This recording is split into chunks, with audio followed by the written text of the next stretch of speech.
the head coach has come under quite a lot of criticism, as I'm sure you'll all be aware after Wednesday night. Are the players still behind the manager?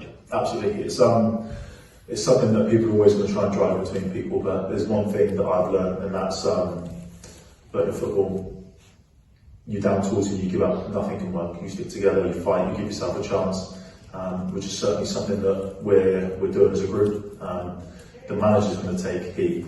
It's also us on the pitch that we need to carry out and do better at carrying out the jobs that we're being asked to do. So the manager, as always, is going to take the most pressure.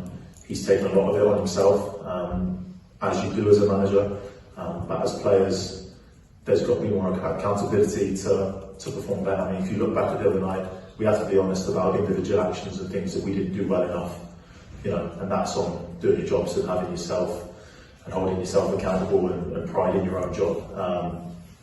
The manager can't control things when you go over the line. You've got to go and go and do the job and do it properly, which we didn't do enough at times the other night, and in games where we haven't given ourselves the platform or the opportunity to carry out what we're trying to achieve. So, whilst the manager's going to take heat, we spoke about players, we spoke individually as players and as a group between us that, boys, you need to start doing better what's being asked of us, and that's separate from the manager. But as we all know, the manager takes the most responsibility, and he's doing that for us. He's taken that.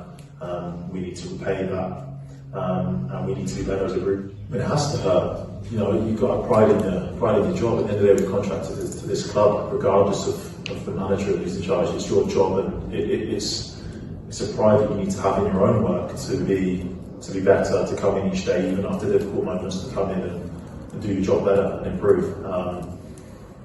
It has to hurt, but it's got to be taken on the chin, and you've got to stick your chest out and get on with it. And the game's come thick and fast at this football club. And when you have difficult moments, there's always an opportunity around the corner to put things right, and we need to start putting things right. And there's no better opportunity to do that than on Sunday. I think in the tough moments you do it. In the tough moments you learn a lot about yourself.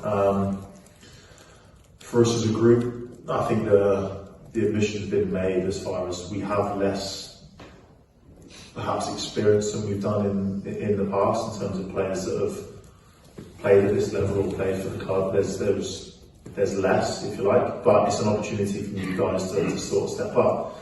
The difficulty with nights like the other night were that we start the game we actually start the game on the front foot, and we start, and for a lot of the guys and a lot of the new guys as well, it's difficult when you experience those setbacks.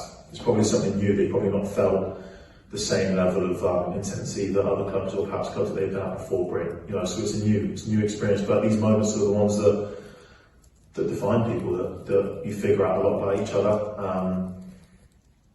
For us now, between now and the weekend, it's about trying to regain some confidence, trying to build some people back up, to allow them to express themselves and be themselves, come out of their shell a little bit more, and take the opportunity, which Sunday is a great one.